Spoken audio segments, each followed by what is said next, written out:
முன்னொரு சமயம் அசுரகுலத்து ராஜாவான ரம்பன் அப்படிங்கிறவருக்கும், மருண்டு அப்படிங்கிற ஒரு எச்சனிக்கும் பிறந்த குழந்தை தான் மகிஷாசுரன் அப்படிங்கிற ஒரு மிகப்பெரிய அசுரன். அந்த மகிஷாசுரன் 16,000 வருஷம் பிரம்மன் நோக்கி கடுமையா தவம் இருந்து, அவங்க ஒரு வரத்தையும் வாங்கியிருந்தாங்க. அந்த வரத்தின் பலனா அவரு பாதாள உலகத்தையும் சரி, மண்ணுலகத்தையும், அந்த விண்ணுலகத்தையும் அவரோட கட்டுக்குள்ள கொண்டு வந்தாரு. இவரோட கட்டுக்குள்ள இருந்தப்போ தேவர்கள் எல்லாமே ரொம்ப கஷ்டங்கள் அனுபவிச்சாங்க. அவங்க தேவலோகம் அப்படிங்கிறது மகிஷாசுரனோட தலைமையிடமாவே மாறுச்சு. அதனால தேவர்கள் எல்லாமே கஷ்டம் தாங்க முடியாம, இதுலேருந்து ஒரு விடிவு காலம் வேணும் அப்படின்னு சொல்லி அவங்க ஆதிபராசக்தியை நோக்கி வேண்ட ஆரம்பிச்சாங்க. ஆதிபராசக்தி தேவர்களுக்கு உதவி பண்றதுக்காக அவங்க மகிஷாசுரனை எதிர்த்து போரும் பண்ணாங்க. மகிஷாசுரனை எதிர்த்து போர் பண்ண ஆதிபராசக்தி மகிஷாசுரனை கொல்லவும் செஞ்சாங்க. பரம்பொருளான ஆதிபராசக்தி மகிஷாசுரனை வதம் பண்ணி மகிஷாசுர மர்த்தினியாவும் மாறினாங்க. தேவர்களுக்கு தேவலோகத்தை திரும்ப கொடுத்தாங்க. மக்களுக்கு எல்லாமே ஒரு விடிவு காலம் அப்படிங்கிறது கொடுத்தாங்க. இந்த கொடுங்கோல் ஆட்சியிலேருந்து விடிவு காலம் அடைஞ்ச தேவர்களும் மக்களும் ரொம்ப சந்தோஷமா ஆதிபராசக்தியை வணங்குறாங்க. மகிஷாசுரனை கொன்னதுனால ஆதிபராசக்திக்கு மகிஷாசுர மர்த்தினி அப்படின்னு ஒரு பேரும் கொடுக்குறாங்க. இப்படி ஆதிபராசக்தி மகிஷாசுரனை எதிர்த்து போர் பண்ணுறப்போ அவங்க மகிஷாசுரன் மட்டும் கிடையாது, மகிஷாசுரன் கூட இருந்த எல்லா அசுரர்களையும் கொன்று குவிச்சாங்க. அதனால அசுர குலத்தில் நிறைய பேர் இறந்தாங்க. அதில் தப்பிச்சு ஓடுன சில பேர் பாதாள லோகத்தில் போய் அவங்க தஞ்சம் புகுந்தாங்க. பாதாள லோகத்தை விட்டு வெளியே வரவே இல்லை. இப்படி பாதாள லோகத்துக்கு போன அசுரர்கள் அவங்க அப்படியே தான் இருந்தாங்களா, இல்லை தேவர்கள்கிட்ட தோற்று போன வலியை தாங்க முடியாமல் அவங்க திரும்ப தேவரோட போர் பண்ணாங்களா, என்ன ஆனாங்க அப்படிங்கிறத பற்றி நம்ம ஃபுல்லாக பார்க்கணும் அப்படின்னா இந்த வீடியோவை ஸ்கிப் பண்ணாமல் முழுசாக பாருங்கள்.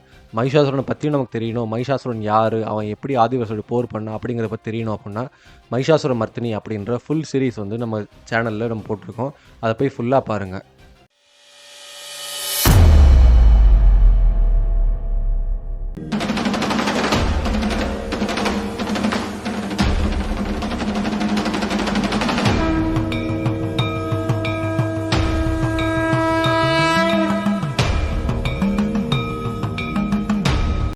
ஆதிபராசக்திக்கும் அசுரர்களுக்கும் நடந்த போரில் உயிரை காப்பாற்றிக்கிறதுக்காக சில அசுரர்கள் ஆதிபராசக்தி பயந்து பாதாள லோகத்தில் மறைஞ்சி வாழவும் செஞ்சாங்க. இப்படி மறைஞ்சி வாழ்ந்துட்டு இருந்த அசுரர்களுக்கு எப்போவுமே மனசில் இருந்த ஒரே கவலை என்ன அப்படின்னா, எப்படியாவது தேவலோகத்தை கைப்பற்றியே ஆகணும், நம்ம அநியாயமாக இப்படி தோல்வி அடைஞ்சிட்டோமே அப்படிங்கிற ஒரு கவலையோடையே அவங்க வாழ்ந்துட்டு இருந்தாங்க. அது மட்டும் இல்லாமல் அசுரர்களை வழி நடத்துறதுக்கு ஒரு சிறந்த தலைவனும் இல்லாமல் அவங்க ரொம்ப கஷ்டப்பட்டாங்க. இப்படி தலைமையிடம் இல்லாத அசுரர்கள் என்ன பண்ணுறது அப்படின்னு சொல்லி அவங்க காத்துட்டு இருந்தாங்க. அது மட்டும் இல்லாமல் சரியான நேரம் வரணும், சரியான தலைமை வரணும். அப்படி வந்துச்சு அப்படின்னா அசுரர்களுக்கும் தேவர்களுக்கும் ஒரு மிகப்பெரிய போரை உண்டாக்கி தேவலோகத்தை எப்படியாவது கைப்பற்றணும் அப்படின்னு சொல்லி அசுரர்கள் வெறியோட காத்துட்டு இருந்தாங்க. தேவர்கள் கிட்ட தோல்வி அடைஞ்சது நினச்சோம், அசுரர்கள் இப்படி உயிருக்கு பயந்து பாதாள லோகத்தில் வாழ்ந்துட்டு இருக்கிறத நினச்சோம். அவங்க ரொம்ப வருத்தப்பட்டுட்டு இருந்தாங்க. சரியான தலைவர் வந்தார் அப்படின்னா நம்ம தேவலோகத்தை எதிர்த்து போர் பண்ணி கண்டிப்பாக தேவலோகத்தை கைப்பற்றுவோம், தேவர்களுக்கு பதிலடி கொடுத்தே ஆகணும் அப்படின்னு சொல்லி அவங்க காத்துட்டு இருந்தாங்க. அப்போ தான் சும்பன் நிசும்பன் அப்படிங்கிற இரட்டை சகோதரர்கள் இருந்தாங்க. இவங்க 2 பேரும் பார்க்குறாங்க, இந்த அசுரர்கள் நல்ல தலைவர் வருவார், வந்ததுக்கப்புறம் தான் நம்ம போர் பண்ணணும்னு காத்துட்டே இருக்காங்க. எப்போ நல்ல தலைவர் வருவார், தலைவர் எப்போ வருவாருன்னு அப்படிங்கிறது நமக்கு தெரியல, ஏன் நம்மளே தலைவர் ஆகக்கூடாது அப்படின்னு சொல்லி அவங்க யோசிக்கிறாங்க. அப்படி யோசித்த 2 பேர் என்ன பண்ணுறாங்க அப்படின்னா, நம்ம தலைவன் ஆகணும் அப்படின்னா சிறந்த வரங்கள் வாங்கியிருக்கணும், அந்த வரங்கள் இருந்தால் மட்டும்தான் நம்மளை அசைக்க முடியாத ஒரு சக்தியாக நம்ம மாற முடியும், அப்படி இருந்தால் தான் நம்ம மிகப்பெரிய தலைவன் ஆக முடியும்னு யோசிக்கிறாங்க. அதனால் இந்த சும்பன் நிசும்பன் அப்படிங்கிற இரட்டையர்கள் பூலோகத்துக்கு வராங்க. பூலோகத்தில் புஷ்கர தேசம் அப்படிங்கிற ஒரு தேசத்தில் பிரம்மன் நோக்கி கடுமையான தவத்தில் இருக்காங்க. தவம்னா சாதாரண தவம் கிடையாது. 16,000 வருஷம் உணவு தண்ணி எதுவுமே இல்லாமல் மனசில் பிரம்மனை மட்டுமே நினச்சிக்கிட்டு அவங்க தவம் இருக்காங்க. இப்படி கடுமையான தவம் இருக்கிறத பார்த்த பிரம்மதேவன் மனசு இறங்கி வர்றாரு. சும்பன் நிசும்பன் முன்னாடி காட்சியும் கொடுக்குறாரு. பிரம்மதேவன் சும்பன் நிசும்பன் முன்னாடி உங்களுக்கு என்ன வரம் வேண்டும் அப்படிங்கிறது நீங்கள் சொல்லுங்கள், உங்களுக்கு நான் கொடுக்குற கட்டாயத்தில் நான் இருக்கேன். ஏன்னா இவ்வளோ கொடுமையான தவங்கள் யாரும் பண்ணதில்லை, இந்த கொடுமையான தவத்துக்கு பிரதிபலனா நான் உங்களுக்கு வரம் கொடுக்குறேன் அப்படின்னு சொல்லி அவர் கேட்குறாரு. உடனே சும்பன் நிசும்பன் 2 பேரும் என்ன சொல்கிறாங்க அப்படின்னா, எங்களுக்கு மரண பயம் அப்படிங்கிற ஒரு பயமே இல்லாத மாதிரி எங்களுக்கு மரணம் இல்லாத ஒரு வரம் வேணும் அப்படின்னு சொல்லி கேட்குறாங்க. ஏன்னா எல்லாருக்குமே மரணத்தை பற்றின பயம் அப்படிங்கிறது இருக்கும். மரணமே ஒருத்தனுக்கு இல்லை அப்படின்னா அவனுக்கு எதை பற்றின பயமும் இருக்காது. அந்த மாதிரி பயம் இல்லாமல் நாங்கள் வாழ்கிறதுக்கு எங்களுக்கு சாகாவரம் கொடுக்கணும் அப்படின்னு சொல்லி அவங்க கேட்குறாங்க. அப்போ பிரம்மதேவன் வந்து அந்த அசுர சிறுவர்கள பார்த்து அவர் சொல்றாரு, "காலச்சக்கரத்துக்கு உட்பட்டு இருக்கக்கூடிய தேவர்களுக்கும் சரி, அசுரர்களுக்கும் சரி, மனிதர்களுக்கும் சரி, எல்லாருக்குமே அழிவு அப்படிங்கிறது ஒண்ணு இருக்கு. அப்படிங்கிறதுனால உங்களுக்கு சாகா வரம் அப்படிங்கிற வரத்த நான் குடுக்க முடியாது. ஆனா, உங்க மரணத்த நீங்களே தேர்ந்தெடுக்கிற மாரி ஒரு வரத்த கேளுங்க. அந்த மாரியான வரத்த வேணா நான் குடுக்குறேன்" அப்படின்னு சொல்லி சொல்றாங்க. அப்போ சும்பனும், நிசும்பனும் யோசிக்கிறாங்க. அப்போ நம்ம ஒரு வரம் கேட்கிறோம். அந்த வரம் வந்து விசித்திரமான ஒரு வரமா இருந்து, அது மூலியமா நமக்கு அழிவே வரல அப்புட்ன்னா, அது சாகா வரத்துக்கு நிகரான ஒரு வரமா இருக்குமே! அப்படிப்பட்ட ஒரு வரத்த கேட்டோம் அப்புட்ன்னா, நம்மளுக்கு மரண பயம் அப்படிங்கிறதே இல்லாம இருக்கும் அப்படின்னு சொல்லி அவங்க யோசிக்கிறாங்க. அவங்க பிரம்மதேவன பார்த்து பணிஞ்சு வணங்கி கேட்குறாங்க. "ஓ பரமபிதாவே! எங்களுக்கு வந்து நீங்க ஒரு வரம் குடுக்கணும். என்ன அப்படின்னா, எங்களுக்கு மரணம் அப்படிங்கிறது தேவர்களால வரக்கூடாது, மனிதர்களால வரக்கூடாது, மிருகங்களால வரக்கூடாது, பறவைகளால வரக்கூடாது. ஏன் எங்கள வந்து எதிர்க்கணும் அப்படின்னா, அது ஒரு பெண்ணால மட்டும் தான் இருக்கணும். இந்த பூலோகத்திலயும் சரி, பாதாளலோகத்திலயும் சரி, தேவலோகத்திலயும் சரி, எங்கள எதிர்க்கிறதுக்கு தைரியம் எந்த பெண்களுக்கும் வரக்கூடாது. அப்படிப்பட்ட ஒரு வரத்த எங்களுக்கு குடுக்கணும்" அப்படின்னு சொல்லி அவர் கேட்குறாரு. பிரம்மதேவனும் நீங்க கேட்டா மாரியே உங்களோட அழிவு அப்படிங்கிறது இருக்கும்னு சொல்லிட்டு, அவங்க ஆசீர்வதிச்சுட்டு அவர் மறையவும் செய்றாரு. தனக்கு மரணம் அப்படிங்கிறது ரொம்ப எளிமையா வரக்கூடாது அப்படிங்கிறதுல ரொம்ப கவனமா இருந்த சும்பனும் நிசும்பனும் வாங்கின வரத்தினால அவங்க ரொம்ப சந்தோஷமா அவங்க பாதாள வராங்க. அங்கே பாதாள அவங்க வந்து அசுரகுலத்து சக்கரவர்த்தியா பட்டாபிஷேகம் பண்ணுறதுக்கு நினைக்கிறாங்க. அந்த சமயம்தான் அசுரகுலக்கு உருவான சுக்கிராச்சாரியர் அங்கே இல்லை. அப்படிங்கிறனால பிரம்மனோட மகனான பிருகு முனிவரை வர வைக்கிறாங்க. பிருகு முனிவரோட தலைமையில் அசுர ராஜ்ய பட்டாபிஷேகம் அப்படிங்கிறது சும்பனுக்கும் நிசும்பனுக்கும் நடக்குது. அசுரகுலத்தை வழிநடத்துறதுக்கு ஒரு சிறந்த தலைமை அப்படிங்கிறது உருவாயிடுச்சு அப்படிங்கிற செய்தி வந்து 14 லோகத்துலேயும் வந்து காட்டுத்தீ மாதிரி பரவ ஆரம்பிக்குது. இதை கேள்விப்பட்ட எல்லா அசுரர்களும் வந்து இனிமே அசுரரோட காலம் அப்படிங்கிறது எழுச்சி காலம்தான் அப்படின்னு சொல்லி அவங்க எல்லாருமே ஒன்று திரண்ட ஆரம்பிச்சாங்க. அந்த சமயத்தில் தான் இரத்தபீஜன், தாம்பரன் அப்படிங்கிற 2 மிகப்பெரிய அசுரர்கிட்ட தான் வந்து மிகப்பெரிய அசுரப்படை அப்படிங்கிறது இருந்துச்சு. இவங்க 2 பேரும் வந்து தலைமை என்ன சொல்லுதோ அதை நம்ம கேட்போம் அப்படின்னு சொல்லி அவங்க நேராக சும்பன், நிசும்பன் அப்படிங்கிற அசுரகுல ராஜாக்கிட்ட வந்து சரணடைகிறாங்க. அவங்க 2 பேரையும் பார்த்து சும்பன், நிசும்பன் ரொம்ப சந்தோஷமாகி அவங்களோட படை தளபதியா நியமிக்கவும் செய்றாங்க. தாம்பரன் கிட்டயும், இந்த ரத்தபீஜன் அப்படிங்கிறவங்க கிட்டயும் மிகப்பெரிய அசுரப்படை இருக்கு அப்புட்ன்னா, அவங்க என்ன அவ்வளோ பெரிய அசுரர்களா? அப்படின்ற ஒரு கேள்வி நமக்கு வரலாம். இந்த தாம்பரன் அப்படிங்கிறவன் வந்து ஏற்கனவே பலி சக்கரவர்த்தியோட படைத்தளபதியா இருந்த ஒருத்தர். அப்படிங்கிறதுனால அவருக்கு வந்து தேவர்களை எதிர்த்து போர் பண்ண ஒரு அனுபவமும் இருக்கு. அதனால தான் அவர்கிட்ட ஒரு மிகப்பெரிய அசுரப்படை அப்படிங்கிறதும் இருக்கு. இந்த ரத்தபீஜன் அப்படிங்கிறவன் வந்து ஒரு விசித்திரமான, ஒரு கொடூரமான ஒரு அசுரன். இந்த ரத்தபீஜனுக்கும் ஏற்கனவே தேவர்களை எதிர்த்து போர் பண்ண ஒரு அனுபவம் இருக்கு. அதனால இவர் வந்து ஒரு விசித்திரமான ஒரு வரத்த வாங்கியிருந்தாரு. என்ன அப்புட்ன்னா, தன் உடல்ல எங்க வெட்டுக்காயம் பட்டு ரத்தம் அப்படிங்கிறது கீழ சிந்துனாலும், அந்த ரத்த துளிகள்ல இருந்து புது புது அசுரர்கள் உருவாகி வரணும். அந்த மாரி ஒரு வரத்த வேணும் அப்படின்னு சொல்லி அவர் வாங்கியிருந்தாரு. அதனால இந்த அசுரன் வந்து ஒரு அழிக்க முடியாத ஒரு மிகப்பெரிய பேரசுரனா இருந்தாரு. இந்த அசுரன் வந்து நம்ம எப்படியாவது வந்து அசுரகுலத்த திரும்ப மேல கொண்டு வந்தாகணும். அப்படிங்கிறதுனால நம்ம வந்து தேவர்களை எதிர்த்து போர் பண்ணி தேவலோகத்தை மட்டும் கிடையாது, 14 லோகத்தையும் நம்ம கட்டுக்குள்ள கொண்டு வந்து, நம்ம 14 லோகத்துக்கு ஏகாதிபத்திய சக்கரவர்த்தி ஆகணும் அப்படிங்கிற ஒரு கனவோட சுத்திட்டு இருந்த ஒரு அசுரன். தான் வாங்கின வரத்தின் பலத்தாலையும், ஒரு சின்ன அசுரப்படையோட உதவியாலையும், இந்த ரத்தபீஜன் அப்படிங்கிறவர் பல ராஜ்யத்தை தன்னோட கட்டுக்குள்ள கொண்டு வந்தாரு. அது மட்டும் இல்லாம, அவர் தேவர்களை எதிர்த்து மிகப்பெரிய தேவாசுர போர அவரு தொடுத்தாரு. அதுல தேவர்கள் வந்து உயிருக்கு பயந்து தன்னோட ராஜ்யத்தை விட்டு, ஏன் தேவலோகத்தை விட்டே அவங்க ஓடுனாங்க. தேவலோகத்தை ரத்தபீஜன் கைப்பற்றினாரு. இதனால ரத்தபீஜனுக்கு வந்து தன்னோட அகம்பாவம் அப்படிங்கிறது பயங்கரமா இருந்துச்சு. தன்னை எதிர்க்கிறதுக்கும் சரி, தன்னை அழிக்கிறதுக்கும் சரி, இந்த 14 லோகத்துல யாருமே இல்ல அப்படின்ற ஒரு கொடுங்கோல் ஆட்சியோட அவரு தேவலோகத்துல இருந்தாரு. அந்த சமயத்துல அவர் தேவலோகத்த மட்டும் தான் கைப்பற்றினாரா? அப்படின்ற ஒரு கேள்வி வரலாம். அவர் தேவலோகத்த மட்டும் கைப்பற்றல.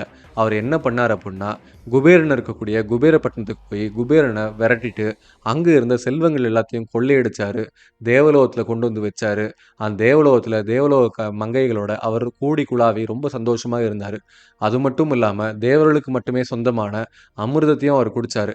அதனால அவருக்கு அழிவு அப்படிங்கிறதே இல்லாத ஒரு நிலைய வந்து அவர் அடைஞ்சாரு.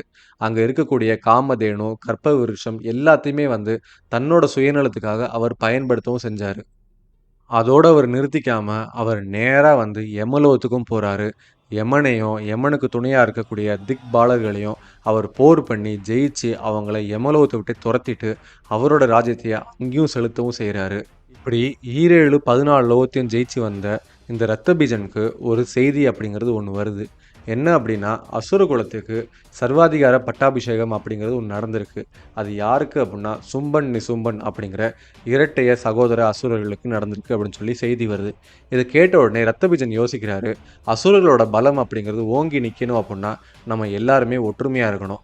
அப்படிங்கிறப்போ அசுர குலத்த வழி நடத்துறதுக்கு சும்பன், நிசும்பன் அப்படின்ற ஒரு ராஜா வந்துட்டாங்க. அப்படிங்கிறதுனால நம்ம என்ன பண்ணணும் அப்படின்னா, நம்மளோட கட்டுக்குள்ள இருக்கக்கூடிய எல்லா இடத்தையும் வந்து இவங்க கிட்ட நம்ம வந்து பொறுப்ப ஒப்படைக்கணும். இவங்க கூட நம்ம போய் சேர்ந்துட்டோம் அப்படின்னா, அசுரர்களோட கை அப்படிங்கிறது இன்னும் பலமா ஓங்க ஆரம்பிக்கும் அப்படின்னு சொல்லி அவர் யோசிக்கிறாரு. அதனால தான் இந்த ரத்தபீஜன் அப்படிங்கிறவர் வந்து சும்பன், நிசும்பன் கிட்ட வந்து சரணடைஞ்சு, அவர் ஜெயிச்ச எல்லா இடத்தையும் வந்து சும்பன், நிசும்பனுக்கு உட்பட்டது அப்படின்னு சொல்லி குடுக்குறாங்க. அது மட்டும் இல்லாம சும்பன், நிசும்பன ஏகாதிபத்திய சக்கரவர்த்தியா அவர் நியமிக்கவும் செய்றாரு. உலகத்தையும் ஆளக்கூடிய வல்லமை அப்படிங்கிறது அவங்களுக்கு தான் இருக்கு அப்படிங்கிறத சொல்லி, அவருக்கு ஏகாதிபத்திய சக்கரவர்த்தி பட்டாபிஷேகமும் நடக்குது. இப்படி ரத்தபீஜன் வந்து அசுர ராஜன் கிட்ட வந்து சேர்ந்ததுனால, அசுர குலம் அப்படிங்கிறது ஒரு அசைக்க முடியாத சக்தியா மாறுச்சு. அதனால சந்திரனும், சூரியனும் கூட இந்த அசுர சக்கரவர்த்தி கிட்ட கேட்டு தான் அவங்க என்ன பண்ணணும் அப்படிங்கிற ஒரு முடிவே எடுத்தாங்க. பகலாகட்டும், இரவாகட்டும் அவர் நெனச்சா தான் பகல், அவர் நெனச்சா தான் இரவு அப்படிங்கிற ஒரு சூழல் அப்படிங்கிறது அமைய ஆரம்பிச்சது. இந்த சமயத்தில் தான் வந்து அசுரரோட கை அப்படிங்கிறது பயங்கரமா ஓங்கி நிக்க ஆரம்பிச்சது. 17, 14 லோகத்திலயும் அசுரர்கள் வந்து எல்லா செல்வங்களையும் வந்து கொள்ளையடிச்சு அவங்க சூறையாட ஆரம்பிச்சாங்க. இருக்கிற பெண்கள் எல்லாமே வந்து நெறைய கற்பழிக்க ஆரம்பிச்சாங்க. அசுரர்கள தட்டி கேட்கறதுக்கும், அவங்கள கட்டுக்குள்ள கொண்டு வரதுக்கும் யாருமே எதிர்த்து போராடுறதுக்கு தயாரா இல்ல. அந்த சமயத்தில் தான் தேவர்கள் எல்லாமே வந்து ரொம்ப வருத்தத்தோட அவங்க காடுகள்லயும், மலைகள்லயும் ஒளிஞ்சு ஒளிஞ்சு அவங்க வாழ்றாங்க. ஏன் அப்படின்னா, அசுரரோட கண்ல பட்டோம் அப்படின்னா, நமக்கு பயங்கரமான கொடுமைகள் அப்படிங்கிறது நேரிடும். அந்த கொடுமைகளை என்னால அனுபவிக்க முடியாது அப்படிங்கிறத பயந்து, தேவேந்திரன் வந்து சில தேவர்களோட அவர் காடுகள்லயும், மலைகள்லயும் ஒளிஞ்சு வாழ்ந்துட்டு இருக்காரு.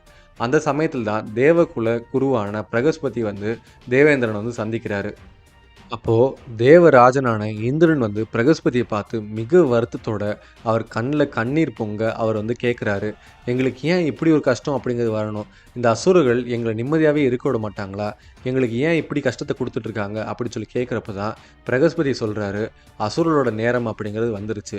அதனால் அசுரரோட கை ஓங்க தான் செய்யும். அவங்க நினச்சது எல்லாமே நடக்கும். அதனால தான் தேவலோகத்தில் உங்களால் ஜெயிக்க முடியல. தேவலோகத்தை விட்டு நீங்கள் இப்படி ஓடி ஒளிஞ்சு வாழ்ந்துட்டு இருக்கிற ஒரு சூழல் ஏற்படுது. ஆனா, இது ரொம்ப நாளைக்கு இருக்கும் அப்படிங்கிறத நெனச்சு நீங்க வருத்தப்பட வேண்டாம். இந்த சூழல் மாறணும் அப்புட்ன்னா, நம்மள காப்பாத்துறதுக்கு ஒரே ஒரு ஆள் தான் இருக்காங்க அப்படின்னு சொல்லி பிரகஸ்பதி சொல்றாரு. இத கேட்ட உடனே இந்திரராஜன் வந்து கேட்குறாரு, "அந்த ஒரு ஆள் யாரு அப்படிங்கிறத சொல்லுங்க. கண்டிப்பா நான் வந்து அவங்க கிட்ட உதவி நாடி, நான் வந்து எப்படியாவது திரும்ப என்னோட ராஜ்யத்த மீட்டெடுப்பேன். தேவர்களுக்கு தேவலோகத்த திரும்ப குடுப்பேன்." அப்படின்னு சொல்லி அவர் சொல்றாரு. அப்பதான் வந்து பிரகஸ்பதி சொல்றாரு, "போன முறை இதே மாரி தான் மகிஷாசுரன் அப்படின்ற ஒரு மிகப்பெரிய அசுரன் வந்து ஒரு விசித்திரமான வரம் வாங்கியிருந்தாங்க. அந்த வரத்தினால தேவாசுர போர்ல நம்ம தோல்வி அடைஞ்சோம். தேவலோகத்த அவர் கைப்பற்றவும் செஞ்சாரு. அவரோட கொடுங்கோல் ஆட்சிய முடிச்சு வச்சதுக்கப்புறம், அந்த மகிஷாசுரன அழிச்ச அந்த மகிஷாசுர மர்த்தினியான ஆதிபராசக்தி உனக்கு ஒரு வாக்கு குடுத்தாங்க. ஞாபகம் இருக்கா? அப்படின்னு சொல்லி கேட்குறாங்க. அப்ப இந்திரன் சொல்றாரு, ஆமா, எங்களுக்கு எப்பலாம் கஷ்டம் வருதோ, என்னை வேண்டுங்க. நான் ஓடி வந்து உங்களுக்கு உதவி பண்ணுவேன் அப்படின்னு சொல்லி எனக்கு வாக்கு குடுத்தாங்க. அப்படிங்கிறது சொல்றாங்க. அப்போ பிரகஸ்பதி சொல்றாங்க, அதே மாரியான ஒரு சூழல் அப்படிங்கிறது உங்களுக்கு இப்ப வந்திருக்கு. அதனால உங்கள காப்பாத்துறதுக்கு அந்த மகிஷாசுரன கொன்ன அந்த ஆதிபராசக்தி தான் வருவாங்க. அந்த ஆதிபராசக்தியால மட்டும் தான் இந்த சும்பன், நிசும்பன் அப்படிங்கிற இந்த இரட்டையர்கள வந்து ஜெயிக்க முடியும். அதனால நீங்க மனச வந்து ஒருநிலைப்படுத்தி, அந்த ஆதிபராசக்திய நோக்கி நீங்க வந்து தவம் பண்ணுங்க அப்படின்னு சொல்லி பிரகஸ்பதி சொல்றாரு. பிரகஸ்பதி சொன்னத கேட்ட உடனே தேவர்களுக்கு மனசுல ஒரு நம்பிக்கை அப்படிங்கிறது உருவாகுது. நம்மளோட கஷ்டத்தெல்லாம் தீர்த்து வைக்கணும் அப்புட்ன்னா, இதுதான் வந்து ஒரே வழியா இருக்கும் அப்படிங்கிறத அவங்க யோசிக்கிறாங்க. அதனால தேவர்கள் எல்லாமே என்ன பண்றாங்க அப்புட்ன்னா, இமயமலை அடிவாரத்தில இருக்கக்கூடிய ஒரு காட்டுக்குள்ள இருந்து அவங்க ஆதிபராசக்திய நோக்கி கடுமையா தவம் பண்ண ஆரம்பிக்கிறாங்க. இப்படி இவங்க கடுமையா தவம் பண்ணத பார்த்து ரொம்ப சந்தோஷமான ஆதிபராசக்தி வந்து அவங்க தேவர்கள் முன்னாடி காட்சியும் குடுக்குறாங்க. அப்போ தேவர்கள பார்த்து ஆதிபராசக்தி கேட்குறாங்க, தேவர்களே உங்களுக்கு என்ன உதவி வேண்டும் கேள் அப்படின்னு சொல்லி அவங்க கேட்குறாங்க. அப்ப இந்திரன் வந்து ரொம்ப பணிவா சொல்றாங்க. எங்க தேவலோகத்த வந்து திரும்ப அசுரர்கள் வந்து கைப்பத்திட்டாங்க. எங்கள எல்லாருமே வந்து அடிச்சு தொரத்திட்டாங்க. அவங்களோட கொடுங்கோல் ஆட்சி அப்படிங்கிறது 17, 14 லோகத்திலயும் வியாபிச்சிருக்கு. அவங்களோட ஆட்சியில நீதி, நேர்மை அப்படிங்கிறது எதுவுமே இல்ல. அதனால நீங்க வந்து அசுரர்கள திரும்ப அழிச்சு எங்களுக்கு தேவலோகத்த மீட்டு குடுக்கணும். இந்த கொடுங்கோல் ஆட்சியிலருந்து ஒரு முடிவு அப்படிங்கிறத நீங்க கொண்டு வரணும் அப்படின்னு சொல்லி இந்திரன் வந்து ரொம்ப பணிவா ஆதிபராசக்திட்ட கேட்குறாங்க. அப்ப ஆதிபராசக்தி சொல்றாங்க, "உங்களுக்கு ஒரு கஷ்டம் அப்படின்னா என்ன கூப்பிடுங்க. கண்டிப்பா நான் வந்து உங்களுக்கு உதவி பண்ணுவேன்." அப்படின்ற ஒரு வாக்கு குடுத்திருக்கேன். அதனால கண்டிப்பா நான் தேவலோகத்த உங்களுக்கு மீட்டு குடுப்பேன் அப்படின்னு சொல்லி அவங்க சத்திய வாக்கு குடுக்குறாங்க. அப்போ தேவர்கள் எல்லாமே சொல்றாங்க, யாரெல்லாம் வந்து உங்கள வேண்டுறாங்களோ, அவங்களுக்கு உடனே ஓடி வந்து நீங்க மனசு இறங்கி, அவங்களோட வேண்டுதலுக்கு இணங்க, அவங்களுக்கு தேவையானத நீங்க செய்றதுனால தான் உங்கள ஜெகன்மாதா அப்படின்னு எல்லாருமே புகழ்றாங்க. எங்கள காக்க வந்த தெய்வமும் நீங்க தான். நீங்க தான் எங்களுக்கு தேவலோகத்த மீட்டு குடுக்கணும் அப்படின்னு சொல்லி எல்லாருமே கேட்குறாங்க. ஆதிபராசக்தியும் அப்படியே செய்றேன் அப்படின்னு சொல்லி அவங்க வாக்கும் குடுக்குறாங்க. தேவர்களுக்கு ஆதிபராசக்தி குடுத்த வாக்குறுதியின்படி, ஆதிபராசக்தி இந்த சும்பன், நிசும்பன் அப்படிங்கிற ராஜாவ எடுத்து போர் பண்ணாங்களா? தேவர்களுக்கு தேவலோகத்த மீட்டு குடுத்தாங்களா? அது மட்டும் இல்லாம யாராலயும் ஜெயிக்கவே முடியாத ரத்த பீஜன எதிர்த்து அந்த ஆதிபராசக்தி போர் பண்ணாங்களா? எப்படி அவங்க தேவர்களுக்கு வழிவகுத்து குடுக்கப் போறாங்க? அப்படிங்கிற மாரி நமக்கு பல கேள்விகள் இருக்கலாம். இதுக்கு எல்லாத்துக்குமே வந்து பதில் தெரியணும் அப்புட்ன்னா, இந்த காளி சீரிஸோட 2ண்ட் எபிசோட்ல நம்ம அத பத்தி பார்க்கலாம்.